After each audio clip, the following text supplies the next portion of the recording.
safety, you all need to get the hell out until we can fix this issue with the guy trying to scale the walls. And so then the guards usher all the civilians out of the prison, and they unknowingly usher Gamino out with them. It's so stupid, it's almost genius. Regardless, now he's finally a free man. But he knows he needs to get the hell out of there and probably get the hell out of Italy altogether. So he flees. He flees Italy and he makes his way over to Spain. And there, over the next few years, he starts making a new life for himself, away from everyone he once knew, so that no one will ever find him or figure out that he's a wanted ex-mafia boss. And so he finds a little town right outside of Madrid where he can live, and he changes his name, he cuts off all contact with his family and everyone he used to know back in Italy, he gets a job in a restaurant as a cook, he eventually meets a nice woman in Spain and he gets married. And then even more years go by, and he opens his own restaurant, like an Italian restaurant where he specializes in pizza and Sicilian food, because, you know, he's Italian.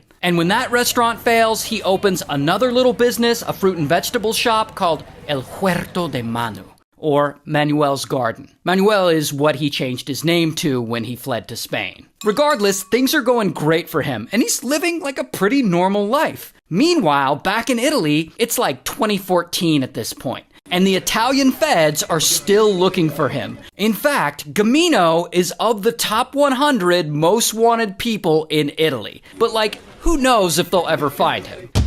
Until... It's now 2018, and 2 decades have passed since this all started. And Gamino, he's almost 60 now. And one day, he's standing outside his fruit and vegetable shop and he's chatting with another guy. And that's when one of those Google Street View cars drives by. One of the ones with the little cameras on top. And Gamino either doesn't notice or he doesn't care. Because at this point, like, who cares if he gets his picture taken? He's been on the run for 20 years. No one has been smart enough to catch him yet. In fact, this same year, randomly, Gamino gets into an argument with a guy, a city official, and later he spots that same guy in a local store buying a lottery ticket. And Gamino's still so mad that he walks up to the dude and pow, he slaps the shit out of him. And this is actual surveillance footage of it happening. I obviously can't show you the actual violence because, you know, I'm tired of my videos getting removed, but you get the point. Anyway, afterwards, Gamino threatens to unalive the guy before he ultimately walks away.